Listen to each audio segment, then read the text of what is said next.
Welcome back, everybody, to the Huddle, where we talk about football. I am Elijah Coher, alongside my good friend Levi Jenkins. Hello, welcome Yeah, back. and let's go over our Episode playbook. 16 already. Holy crap, we are moving right along. So our playbook today: Session 1, NFL hierarchy. Session 2, what second-year players are going to break out this year? And then, of course, we're bringing back our favorite Steel Curtain session. So let's kick it off with some NFL news. Yeah, so Alvin Kamara, Dwayne Eskridge, and a couple others were suspended by the NFL this past week. They were suspended from everything of NFL personal conduct policy to PED suspensions. As for Kamara, he was suspended 3 games for his alleged role in a nightclub fight in Las Vegas last year. Couple signings happened over the past week. Justin Houston, used to be an All-Pro inside linebacker, signed a 1-year deal with the Colts. Safety Josh Johnson from the Browns back with the Rams on a 1-year deal. And then the Eagles signed Miles Jack and Zach Cunningham after the Nakobe Dean injury this past week in camp. Lucky them, they get Miles Jack. Wish we would have kept him. Another quick signing, actually. Mercedes Lewis signed with the Bears. Yeah, I saw that. I wasn't going to put him in because he's like just bones at this point. But as a Packers fan, it was just a shot in the head. So, look at that. Wow. And of course, Jimmy Graham. I think that happened about a week and a half ago. But Jimmy Graham signs a 1-year deal with the Saints. And then another possible signing, Kareem Hunt. He's meeting with the Saints. And then last but not least for our NFL news today, CJ Stroud and Bryce Young are confirmed starters for each of the team's first preseason games. Right. So good for them, moving along quite nicely. So definitely kudos to these early draft picks from this past year, I guess, of these quarterbacks. So let's just get to it. Session 1, NFL hierarchy. Elijah, we know the Chiefs, the Bengals, the Bills, they are basically the big 3 in the league right now. Yep. You can throw the 49ers and Eagles. They're not far behind, probably other contenders. But do you see any of these teams falling out of the NFL superstar teams or superpowered teams? And what playoff or maybe non-playoff teams from last year could dethrone one of these big teams up in this upcoming season? I think a team that's been, hyped up all off season, the Jets, obviously. Aaron Rodgers coming there, making the team look better. I think they could really be a challenge for the Bills, which is a division game, and maybe even the Bengals, the Chiefs. So I think that's a team to look out for.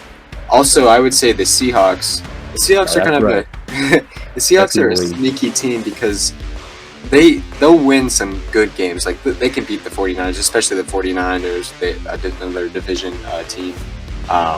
They can beat the 49ers. They could beat the Eagles. They could probably beat the Bengals and the Bills. They're able to beat good teams, but then they also can lose bad teams. I think we saw plenty of that last year. And they 17. they can make the playoffs. We saw that last year, and I think people are forgetting about the Seahawks, and I still think they're good enough. So I would just watch out for them. And don't sleep on Gino. Yeah, I guess. The only thing is they can keep their backfield healthy. That has been the issue for the past 5 years. Chris Carson was always hurt. Rashad Penny was hurt. Mm-hmm. Travis Homer, I want to talk about DJ Dallas, he was hurt. Yeah. So, and now K9, Kenneth Walker, and Zach Charbonnet, the rookie, are both out of camp. I think Charbonnet did return, but still, they want to keep these guys healthy. Yeah, and then finally a team I would say is the Steelers. No bias there. Definitely. Their defense, and yes, they open somewhere. I think their defense is good enough to. I mean, they can beat Joe Burrow, and I think maybe they can give the Bills a good run. Look out for the Steelers, Seahawks, and the Jets. And what about you? What teams do you have? Yeah, so I think I do agree with you. Steelers, Seahawks, and Jets all can be huge contenders this year. But for me, Chargers, Jaguars. These two teams, they met in the wild card week. Definitely one of the best playoff games I've ever seen, I guess, from Jaguars' point of view. A great first half for the Chargers, though. Yeah, it was a good first half, but it doesn't matter about the first half, Yeah. all comes down to that last quarter. But yeah, I think both of these teams, they got two really young quarterbacks, really good quarterbacks, that long, luscious blonde hair on both of them. But I think it all comes down to who are their assets. I mean, we look at Trevor Lawrence. He has one of the weirdest receiving cores in the entire league, and somehow they fit the Jags Yeah, just right. they're good.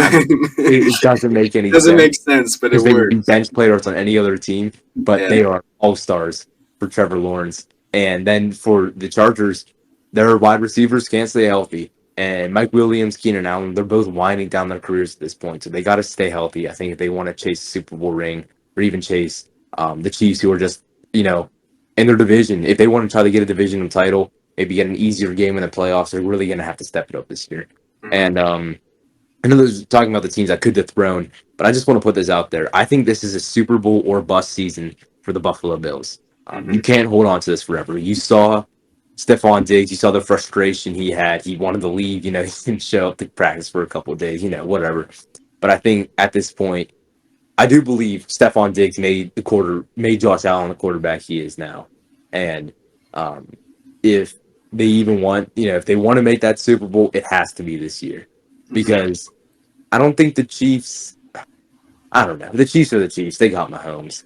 yeah, But, I mean, I really don't know. I just think Buffalo, it's got to be this year, maybe next year. But at that point, you're pushing it. I think Josh yeah. Allen really has to prove that he is a top 3 quarterback in the league. He needs to bring down that turnover rate, bring up his touchdowns, bring up his yardage, and get a running back, Mills. Get a running back. Dalvin Cook is sitting there. He's just sitting there. And you're going to let him go to the Jets, who have Brees Hall in the backfield. They have Zonovan Knight. And, I mean, 2 really good young guys.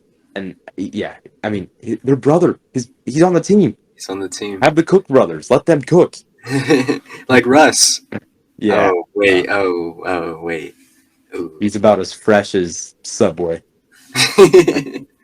No, I'm going to make a bold prediction about the Bills. They will not win a Super Bowl in the Josh Allen era. No, I don't think so either. So, yeah. Josh Allen, if he ends up going somewhere else, maybe. But yeah. I don't think the Bills are. I don't understand it. They got a great coaching staff. They have a good defense for the most part. Your team is great. It's just they can't get it done. Yeah. And I know I said this in an earlier episode, but forget the coin toss. Forget that 13 seconds. It's now or never, Bills. And honestly, I think what we're both saying, it's probably going to be never at this point. Yeah, so that's kind of who we think might dethrone the big 3, which we talked about: Bills, Bengals, Chiefs, and honestly, Bills, you're on the hot seat right now. Show the league that you can be a super team. So let's move on. Session 2, Elijah's second-year players poised for a breakout. Of course, 2 of my players are from my 2 favorite teams. But George Pickens, wide receiver, he's looked absolutely insane at camp, making great catches, looking strong, looking fast. If Mike Tomlin, can keep him under wraps, make sure he's not doing anything crazy outside of the football world, I think we definitely got a stud. We got a star in our hands. Very lucky, very fortunate he fell to us in the 2nd round. My next player from the Seattle Seahawks, K9 Kenneth Walker III. He's a dog. He is. Get it? Yes. His K9. Yeah. He's a dog. Laughing so hard right now, Elijah. Thank you. I'm funny. Oh, stick to the podcast. Okay. Yeah, but I think he definitely could have won Rookie of the Year if he stayed healthy last year. Did, of course, get hurt, and now he's hurt again. So if he can stay healthy, if he can show that he can carry this Seahawks team on his back, that Geno doesn't have to do all the work, Geno's getting older. But I think he's got a great offense. I think the Seahawks are one of the more underrated teams. Obviously, Kenneth Walker, one of the better running backs. He can be one of the better running backs in the league. I would expect to see him maybe in the top 5 guys for rushing yards this year. And last but not least, I have another running back, a guy who I think half of the people listening to this, if they're listening to this, probably won't even know his name. It's Rachaad White. I think he's one of the most underrated running backs in the league. He was drafted last year. He's going into his 2nd year. Dude is good. He's got good vision. He's fast. He's elusive. I think he can really be a running back that can put the team on his back with Baker Mayfield Don Wolford and Kyle Trask all trying out for your starting quarterback job. Oh, man. It's miserable down there in Tampa, I bet you. Yeah. Back to the good old days. Yeah, seriously. Bring back the creamsicle jerseys. Yeah, whatever. But no, I think Rachaad White really poised to have a breakout year. I would not be surprised if he's within the top 15 running backs for rushing yards and receiving yards. Maybe top 10 for all-purpose yards this year. Very, very interesting. I definitely would not have thought of Rachaad White when making a list for this. Exactly. Just wait. I'm going to stay in the same division, though. Chris Olave, wide receiver for the Saints.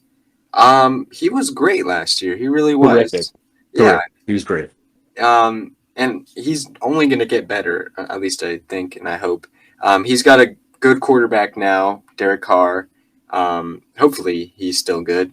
And, I mean, even so, he's got, like, Michael Thomas still there. And the ghost of Michael Thomas. Yeah, really. So he's really the number one receiver on his team. So I think he's really going to have a breakout year. He's a very physical receiver, and he can make great plays. He can, he's going to carry this team, especially for Derek Carr, who's going to need a guy, which, again, also it's Derek Carr, and he had the best receiver last year and did nothing. So somehow screwed that up, yeah. Well, I would say just real quick about Chris Olave. In college, and now even in the NFL, he's been overlooked by his former teammate, Garrett Wilson. When those two left, it was like, I mean, they were both, but when they both declared for the draft, you're like, holy crap, these are probably two of the best wide receivers you've ever seen come out of Ohio State. And they can be. Garrett Wilson, he's doing great. But I think Chris Olave, he's poised for a breakout year. Yeah, definitely. And I'm excited to see it. And then another wide receiver is Christian Watson from the Packers. This dude, first play of the game, deep ball from Aaron Rodgers, would have been a touchdown, but he dropped it. And his hands got more holes than Swiss cheese that only Packers fan wear on their head. But he turned it around at the halfway point. He was scoring so many touchdowns. Yeah, he led all rookie receivers in touchdowns. Yeah, so. He was crazy. And I think just seeing him in training camp with Jordan Love, I think he's really going to do well. He's super fast. And right now he's probably the number one guy on this team, on this young team. The Packers may not do well, but poverty team. Yeah, this team's may not do well, but they're young and they're going to get better. And this is really a growing year for the Packers, and I'm excited to see Christian Watson. Jalen Petrie of the Texans, he was pretty good last year, and he might become one of the better safeties in the league. Second best, probably behind Minka. Of course. And then, according to Madden, Yeah, according to Madden, Minka's not, but Madden sucks. So, exactly. Another defender, Jordan Davis. This dude is huge. If you have not seen this man, he's a big boy, and he was pretty good with the Eagles. He got injured though, so they really kind of filled it in with a bunch of veterans. Right. And pretty much because, of course, Fletcher Cox still ahead of him. Yeah, still, yeah. And this year, Fletcher Cox is still there, and they got Jalen Carter. But I think Fletcher Cox is on his way out, so I think they'll still fill in. Yeah, they'll still fill in Davis in with his old teammate at Georgia, and those two are going to be crazy. On that team that is from Georgia. Yeah, the Georgia Bulldogs, the Georgia Eagles. But finally, the last guy, my Super Bowl champion, my Super Bowl MVP, Brock Purdy, is going to break out. He's overrated. He is overrated. Put Kenny Pickett on that team. He's doing the same stuff. Well, okay, maybe not. But he has the team around him. He has the coach around him. All right, but I mean, Purdy played well, yes, but he is overrated.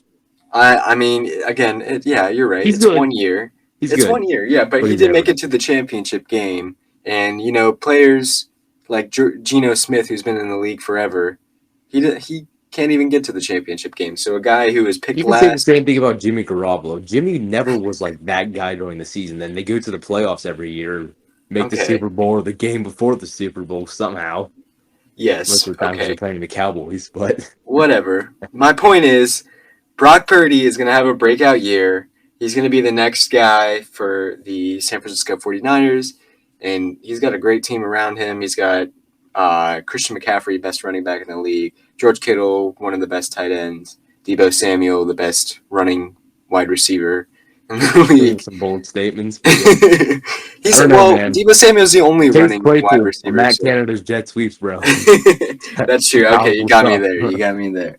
And yeah, so they got a good line. They got a good defense. He's got a great team around him. So I think that's going to make him one of the better quarterbacks, and he's going to break out. And I'm excited for Brock Purdy. I don't really like the 49ers, but I like him. So go 49ers for this year, I guess. Thank you, Elijah. I would rather be a Bengals fan. Okay, no, you are I'm a the guy that Bengals has fan. the 49ers hat up in my room. Yeah, you when literally I was do. like 4. But you are a Bengals fan, so it doesn't even Deep matter. down, I bleed black and orange. Okay, well, speaking of the Bengals, let's go to my hated divisional rivals. I hate Steelers. All right, get out of Worst team in the league. Sorry. I feel like Gollum right now. There's here. two sides of me. Gollum. No, I'm just Gollum. kidding.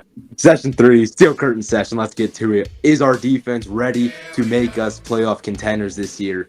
And can we trust a Landon Roberts and Cole Holcomb on the inside linebacker position? Let's get to it. Yes. Yes. Yes. Yes. Yes. That's yes. it. That's it for the huddle today, guys. Yeah. Have a great day. We'll see you now, Jay. Yes, I think our defense is ready to make us a playoff contender. A healthy TJ Watt, a very, very scary Highsmith. Dude, you don't understand how excited I am to see him this year. He has looked like an all-pro. Dude.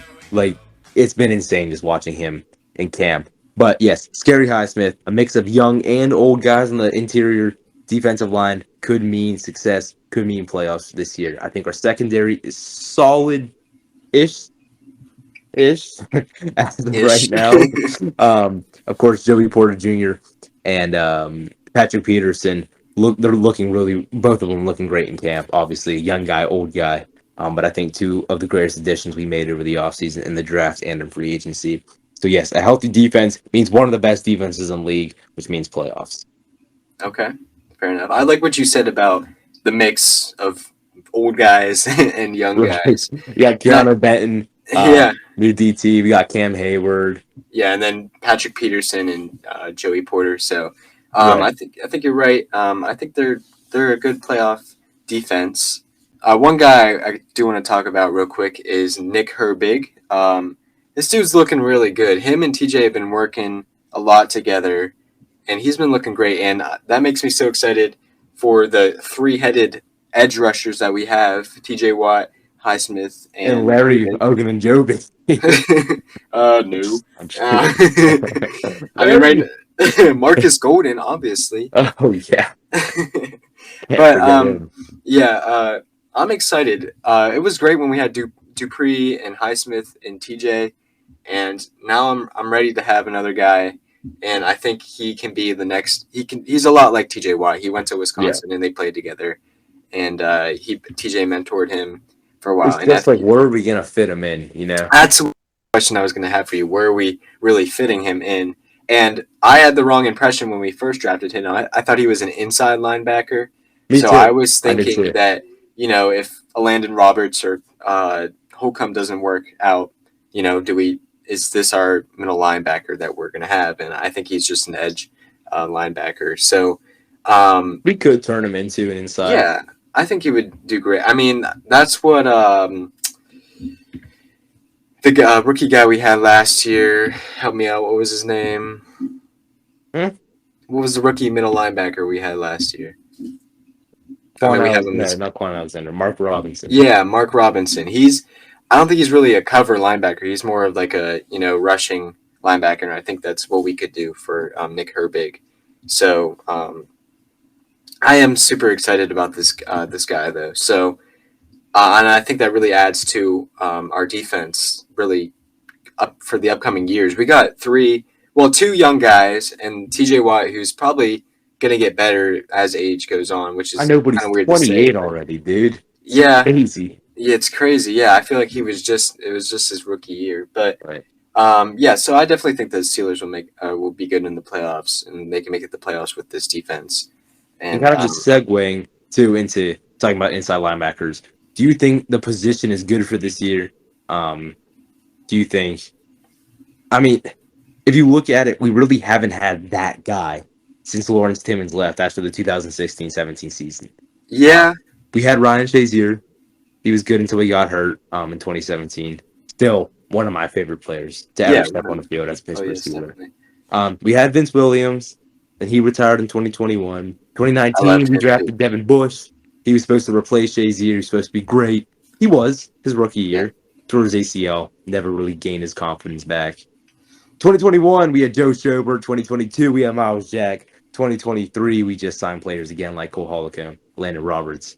2024, do you think this means we draft a first-round inside linebacker? Yes. Good. Or Correct answer. unless, like we said, we make Nick Herbig into a middle Inside linebacker. guy. Yeah. Yeah, this is probably our weakest spot on the defense if you think about it, other than maybe strong safety. But even that, I'm not too worried about. No, I think we got to draft a guy in the Yeah. upcoming year. I think We can. He's good for right now, but he's definitely a bridge. Yeah, I mean, yeah, definitely a bridge guy, but I think he's good enough right now for, a chance for a Super Bowl. I think he obviously not long term, but right. I mean, he's good. He's a short hitter. Yeah, he knows what he's doing back there. He's good. I think he'll pair well with Minka. Yeah, for sure. Yeah, definitely. But yeah, looking forward to seeing who we could get in the inside linebacker position in the next upcoming year. Or, I mean, I don't think Cole Holcomb a bad guy at all. I think he's a great athlete, and I bet you he will lead the team in tackles this year. Okay. I'll just call it out right now. I think he probably will. I mean, he's the inside linebacker, and I would even look at the possibility of making him a captain on the team. I think he knows what he's doing. I think he's got that leadership ability to him. Landon Roberts, I'm not so sure what we're going to end up doing with him. Yeah. Especially with the addition of Quan Alexander, who came playing the inside. And I hear he's been doing well at camp too. Right, yeah. So he might be an exciting part. So, couple guys might Here's one idea though for next year though. We could sign Derek Watt and change him to middle linebacker. I mean, we've seen him tackle on punt returns, and that's all I'm saying. Two Watt brothers. And that, ladies and gentlemen, will wrap up today's episode. Thank you for listening. This is episode 17 or 16. I don't even know. 16, I think. 16. Who knows? Who knows? Watch out. Comment below. What inside linebacker should we draft next year? Or should we trade for one? Or Derek Watt. Or do we bring back Derek Watt? And last but not least, let's just give it up to every Hall of Fame guy or player or athlete that just got enshrined this past weekend. Oh, yeah. No Steelers. Dude. A Pittsburgh guy, though, Darrelle Revis. Yeah, Darrelle Revis, best lockdown corner of all time, maybe. Other than Joey Porter Jr. Or Derek Watt. We can make Derek Watt the cornerback. Yeah, definitely. Oh my gosh. We'll just get him as a guest person on this show. Oh, I wish. He's my favorite Watt brother. Oh, yeah. All right. We'll see you guys next week. This is The Huddle. Go Derek Watt. Peace.